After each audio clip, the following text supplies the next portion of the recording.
سل بنی اسرائیل کم آتیناہم من آیۃ بینہ، اے مسلمانوں پوچھ لو بنی اسرائیل سے ہم نے انہیں کتنی روشن نشانیاں دی، یعنی دیکھو تم بھی کہیں انہی کے راستے پر نہ چلنا، جیسا کہ حضور نے فرمایا تھا لَتَتَّبِعُنَّ سُنَنَ مَن قَبْلِكُم، تم لازماً پیروی کرو گے اور چلو گے انہی کے نقوش پا پر۔ سل بنی اسرائیل کم آتیناہم من آیۃ بینہ ومن یبدل نعمت اللہ من بعد ما جاءتہ فإن اللہ شدید العقاب، لیکن جو شخص اللہ کی اس نعمت جو اس کے پاس آ گئی ہے اس میں تبدیلی کرتا ہے، اس میں تحریف کرتا ہے، یا اس میں تحریف کرتا ہے یا اپنے آپ کو بدل لیتا ہے، من بعد ما جاءت ہو، اس کے بعد کہ وہ نعمت اس کے پاس آ گئی، فإن اللہ شدید العقاب، تو یہ جان لو اللہ پھر سزا دینے میں بھی سخت ہے۔ اس کی مثال وہی رکھیے کہ 2 مرتبہ فرمایا یا بنی اسرائیل اذکروا نعمتی التی انعمت علیکم وانی فضلتکم علی العالم، لیکن انہی سے کہا گیا ضربت علیہم الذلۃ والمسکنۃ وباؤوا بغضب من اللہ، اور یہ مضمون بھی دوبارہ پھر آ جائے گا سورہ آل عمران میں۔ زین للذین کفروا الحیاۃ الدنیا، ان کافروں کے لیے دنیا کی زندگی جو ہے بڑی مزین کر دی گئی ہے، ان کے نگاہوں میں کھب گئی ہے، یہاں کی چمک دمک ہے، شان و شوکت ہے، لمبی لمبی کاریں ہوں چمکیلی نئے ماڈل کی، بڑی اونچی اونچی بلڈنگیں ہوں، حویلیاں ہوں، اعلیٰ کوٹھیاں ہوں، اب یہ ساری چیزیں کس کو اچھی نہیں لگتی، لیکن یہ کہ کفار کے دلوں میں ان کی محبت اتنی پل جاتی ہے کہ پھر کوئی اچھی بات ان کے کوئی زندگی میں نہیں رہتی، نہ کوئی اچھی بات اثر کرتی ہے۔ اہل ایمان کو بھی اگر ایمان کے ساتھ یہ نعمتیں ملیں، قل من حرم زینۃ اللہ التی اخرج لعبادہ والطیبات من الرزق، کو اچھا کھانا، اچھا پینا، اچھا پہننا کو حرام نہیں ہے، کو اللہ نے کس کو لوگوں کے لیے ممنوع نہیں کیا، لیکن دین کے تقاضے ادا کر کے، اللہ کا حق ادا کر کے اور حلال سے کما کر، تب کوئی حرج نہیں۔ زین للذین کفروا الحیاۃ الدنیا، کافروں کے لیے دنیا کی زندگی کو مزین کر دیا گیا ہے۔ وہ حدیث بھی ذہن میں لے آئیے کہ ان الدنیا سجن المومن و جنت الکافر، یہ دنیا جو ہے مومن کے لیے ایک قید خانہ اور جنت اور کافر کے لیے باغ ہے۔ وَيَسْخَرُونَ مِنَ الَّذِينَ آمَنُوا، اور وہ مذاق اڑاتے ہیں اہل ایمان کا، دیکھو ان فینیٹکس کو، ان پاگلوں کو، ان بیوقوفوں کو۔ وَيَسْخَرُونَ مِنَ الَّذِينَ آمَنُوا وَالَّذِينَ اتَّقَوْا وَالَّذِينَ اتَّقَوْا فَوْقَهُمْ يَوْمَ الْقِيَامَةِ، اور جن لوگوں نے تقویٰ کی روش اختیار کی تھی قیامت کے دن اب وہ ان کے اوپر ہوں گے،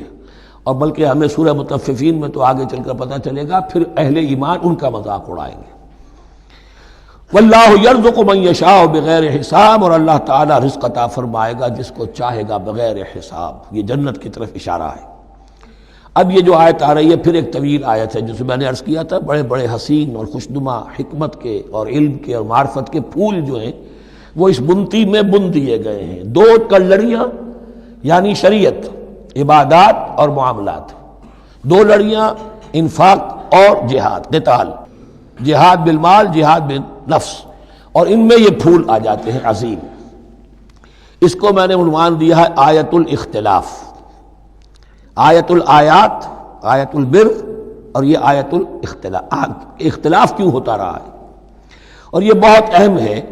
اس لیے کہ جو وحدت ادیان کا فلسفہ دنیا میں کچھ لوگوں کی طرف سے پیش ہوتا ہے اس کا ایک حصہ صحیح ہے اور ایک حصہ غلط ہے۔ صحیح کون سا ہے، غلط کون سا ہے، وہ اس حدیث اس آیت سے معلوم ہوگا۔ کان الناس امۃ واحدۃ، اس میں کوئی شک نہیں، پہلے تو انسان سب کے سب ایک امت تھے، حضرت آدم کی نسل، حضرت آدم نبی ہیں تو امت تو ایک ہی تھی، جب تک کہ ان کے اندر گمراہی پیدا نہیں ہوئی، اختلافات نہیں ہوئی، شیطان نے کچھ لوگوں کو نہیں ورغلایا، اس وقت تک تو کان الناس امۃ واحدہ، تمام انسان ایک ہی امت تھے۔ اب یہاں پہ سمجھ لیجئے کہ یہاں اس کے بعد ایک حرف محذوف ہے، ثم اختلفوا، پھر ان میں اختلافات ہوئے، فساد پیدا ہوا، کچھ لوگوں نے گمراہی کی روش اختیار کر لی، ایک بیٹا اگر حابیل تھا تو دوسرا قابیل بھی تھا۔ فبعث اللہ النبیین مبشرین ومنذرین، تو اب اللہ نے نبیوں کو بھیجنا شروع کیا جو بشارت دیتے تھے نیکوکاروں کو اور جو خبردار کرتے تھے غلط کاروں کو۔ وانزل معهم الکتاب بالحق لیحکم بین الناس فیما اختلفوا فیہ، اور اللہ نے ان کے ساتھ کتاب نازل فرمائی اپنی تاکہ وہ حق کے ساتھ نازل فرمائی تاکہ وہ فیصلہ کر دے لوگوں کے مابین ان امور میں جن میں انہوں نے اختلاف کیا تھا۔ وَمَا اخْتَلَفَ فِيهِ إِلَّا الَّذِينَ أُوتُوهُ مِن بَعْدِ مَا جَاءَتْهُمُ الْبَيِّنَاتُ بَغْيًا بَيْنَهُمْ، اور پھر جو اختلاف کیا ان میں سے تو نہیں کیا اختلاف کرنے والوں نے مگر جن کو کہ وہ کتاب دی جا چکی تھی، ہدایت دی جا چکی تھی، من بعد ما جاءتهم البینات، اور اس کا سبب کیا تھا؟ بغیم بینہم، یہ لفظ میں نے پہلے بھی نوٹ کروایا تھا، بغیم بینہم، دی ارج ٹو ڈومینیٹ، زدم زدہ، سارا فساد دنیا میں جو ہوتا ہے دی ارج ٹو ڈومینیٹ،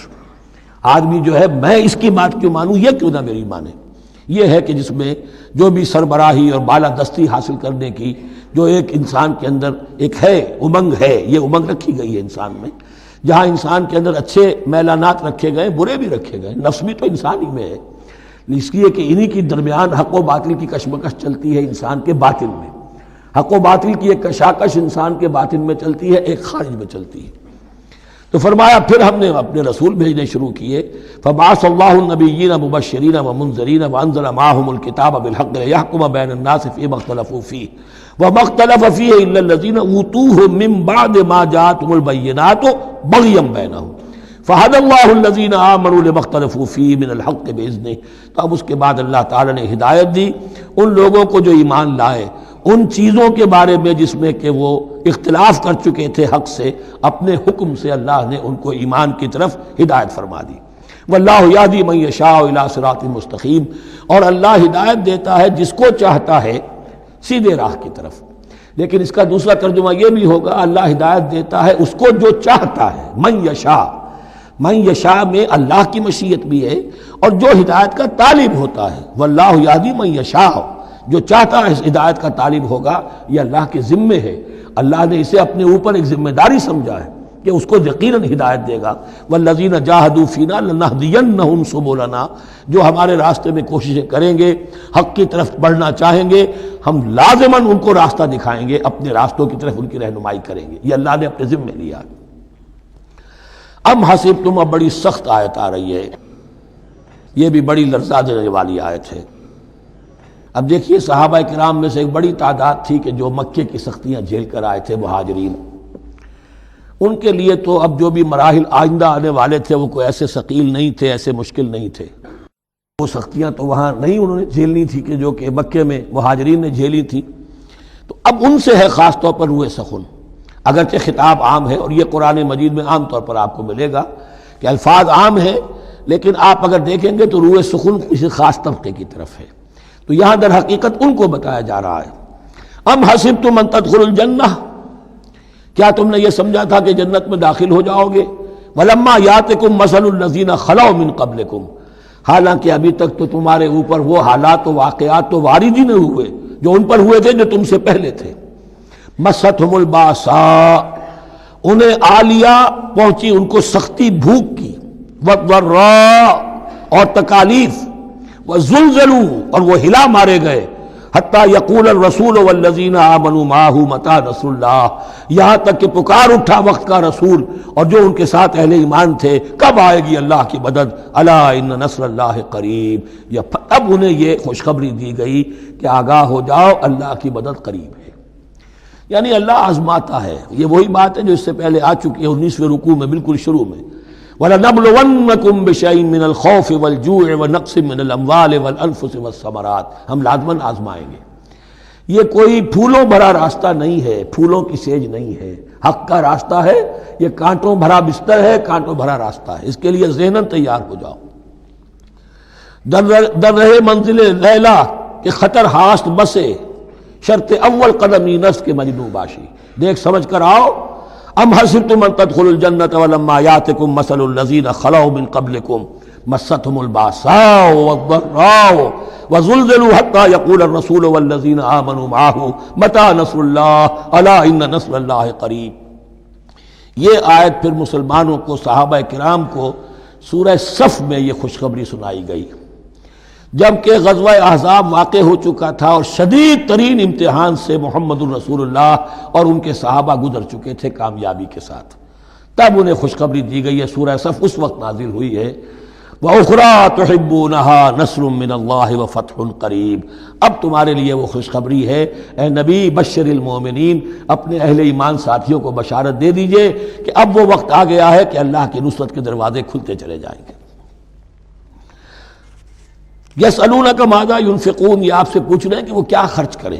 جو انفاق کے لیے کہا جا رہا ہے کیا خرچ کریں۔ تو تو انسان جو بھی بھلائی کے لیے خرچ نکالے اس میں سب سے پہلا حق کن کا ہے؟ قل ما انفقتم من خیر، کہہ دیجئے جو بھی تم خرچ کرو خیر میں سے، دولت میں سے، مال اسباب میں سے، فللوالدین، سب سے پہلا جو حق ہے وہ والدین کا ہے، والاقربین اور رشتہ داروں کا ہے، والیتامى اور یتیموں کا ہے، والمساکین اور محتاجوں کا ہے، وابن السبیل اور مسافر کا ہے، وما تفعلوا من خیر فإن اللہ بہ علیم، اور جو بھی خیر تم کماؤ گے، جو کام بھی اچھا کرو گے، جان لو وہ اللہ کے علم میں ہے۔ یہ ضرورت نہیں ہے کہ دنیا واقف ہو اس سے، تمہیں اگر اجر اللہ سے لینا ہے تو اللہ تو رات کے اندھیرے میں بھی دیکھ رہا ہے، اور تمہارے داہنے ہاتھ نے جو کچھ دیا ہے بائیں کو پتہ نہیں چلا تو اللہ کو تو پھر بھی پتہ چل گیا۔ اب یہ سخت آیت اور آ گئی، کتب علیکم القتال، اب میں نے کہا تھا نا کہ یہ لڑیاں جو ہیں چونکہ بٹی ہوئی ہیں تو ایک لال اور ایک پیلی اور ایک ہری اور ایک نیلی، تو یہ نظر آتی ہے ایک طرف سے کہ کٹے ہوئے ہیں رنگ، ان کو کھول دیں گے تو ہر لڑی مکمل ہو جائے گی، ایک گویا کہ تسلسل ہے۔ کتب علیکم القتال وہو کرہ لکم، مسلمانوں اب تم پر جنگ فرض کر دی گئی ہے اور وہ تمہیں گراں گزر رہی ہے۔ یہ مضمون اصل میں اس سے پہلے سورہ محمد نازل ہو چکی ہے اور اس میں قتال کی فرضیت آ چکی ہے، اس کا نام سورۃ القتال بھی ہے، لہذا اب اس کے حوالے سے کچھ لوگ جو ہیں وہ پریشان ہو رہے تھے، اور میں نے آپ سے عرض کیا تھا منافقین بھی یہی کہتے تھے کہ بھائی صلح جوئی سے کام لو، بس دعوت و تبلیغ کے ذریعے سے لوگوں کو ٹھیک راستے پر لاؤ، یہ جنگ ونگ جو ہے، لڑائی بھڑائی، اس میں تو بہت خرابی ہے، یہ کوئی اچھا کام تو نہیں ہے۔ اب یہاں یہ ہے کہ فرض کیا جا رہا ہے اللہ کی راہ میں جنگ کرنا، تو اس حوالے سے کہا جا رہا ہے، تو اس میں جہاں منافقین کہتے تھے جن مسلمانوں کا ایمان قدرے کمزور تھا وہ منافق تو نہیں تھے، لیکن یہ کہ ایمان اتنا پختہ نہیں تھا، ابھی تازہ ایمان لائے تھے، مدینے کے اندر ابھی وہ ایمان لائے ہیں، ان کی تربیت کے مراحل ابھی گزرے ہی نہیں ہیں، تو ان میں سے بھی بعض لوگوں کے دلوں میں اب انقباض پیدا ہو رہا تھا۔ کتب علیکم القتال وہو کرہ لکم، تم پر اب دیکھیے کتبہ کا لفظ آ گیا ہے، کتب علیکم الصیام،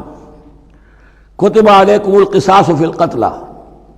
کتب علیکم اذا حضر احدکم الموت ان ترک خیرا الوصیہ، وصیت کا حکم آیا کتبہ، روزے کا حکم آیا کتبہ، اسی طریقے سے فرضیت قتال ہے۔ کتب علیکم القتال وہو کرہ لکم، وہ تمہیں بری لگ رہی ہے، وعسیٰ ان تکرہوا شیئا، اور ہو سکتا ہے کہ تم کسی شے کو ناپسند کرو، وہو خیر لکم، حالانکہ کہ اسی میں تمہارے لیے خیر ہو، وعسیٰ ان تحبوا شیئا وہو شر لکم، اور ہو سکتا ہے کہ تم کسی چیز کو پسند کرو حالانکہ کہ وہ تمہارے لیے شر ہو، واللہ یعلم وانتم لا تعلمون، اللہ جانتا ہے تم نہیں جانتے۔ تم اپنی عقل پر ایمان نہ رکھو، تم اللہ کی وحی پر ایمان رکھو، تم اللہ کے رسول پر ایمان رکھو، جس وقت کے لیے جو حکم موضوع تھا اس وقت وہ حکم تھا، کفو ایدیکم، 14 برس تک تمہیں قتال سے منع کیا گیا، اب فرض ہو رہا ہے قتال، اب تمہارے لیے لازم، وقت کا جو ہے امر الحال کو پہچانو، اللہ تعالی واللہ یعلم وانتم لا تعلمون۔